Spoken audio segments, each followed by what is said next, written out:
British police today are meeting executives from News International to discuss new hacking allegations against the News of the World. A private investigator working for the newspaper is believed to have accessed and deleted messages on the mobile phone of a missing girl who was later found murdered. The family are now planning to sue the paper. Europe correspondent Emma Alberici reports on the case now being described by the British Prime Minister as truly dreadful. Milly Dowler, the 13-year-old abducted on her way home from school in Surrey in 2002. 2 weeks ago, 9 years after her disappearance, her killer was convicted of murder. The Dowler family forced to relive painful memories. For a mother to bury her child in any circumstances is truly agonising. But to bury your child when you know she died in such an appallingly awful way is terrible. In a bitter twist to this tragic story, it's now been revealed that journalists working at Rupert Murdoch's News of the World hacked into Milly Dowler's mobile telephone after she went missing. Not only did they intercept her voicemail messages, they deleted them. Back then, when police told her family that her mailbox was being emptied, they held out hope that she was still alive. It's basically inhuman, evil actions that someone could think of. It's one thing to try and help the police to find somebody, but to think that rather than doing something like that, you would see what you can do to get a story. I mean, that's not journalism, that's just cruelty. The High Court in London has heard that an estimated 6,000 people have been the victims of phone hacking by investigator Glenn Mulcair, working for News of the World. He was jailed in 2007.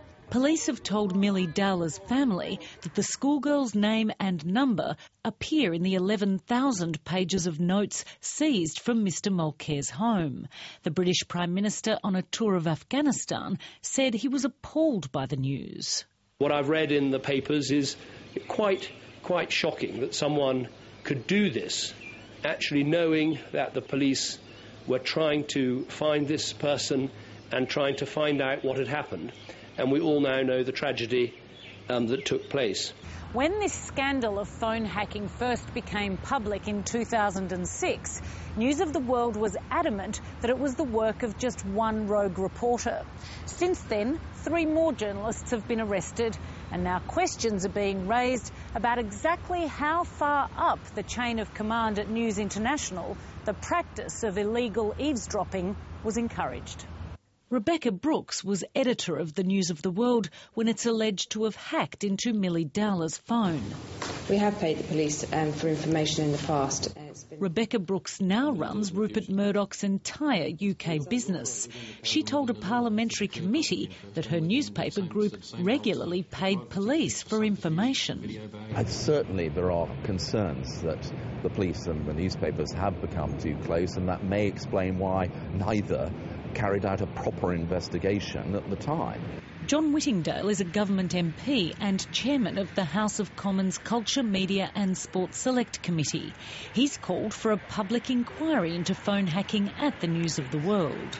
Well, I certainly don't believe that Rupert Murdoch was saying, let's hack into Milly Dowler's phone, and that would be appalling and ridiculous. But once these sorts of revelations were making it onto the front pages of his newspapers, wouldn't someone in senior management want to know how these reporters got that information? Well, indeed. And we were told by the chief executive then of News International that a thorough investigation had taken place. And certainly there are very big questions to be asked as to the nature of that investigation and why it appeared to ignore or overlook a huge amount of evidence.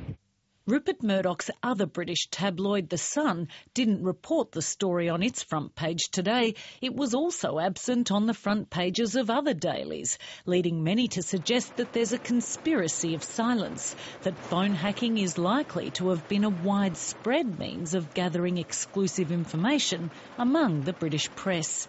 Emma Alberici, Lateline.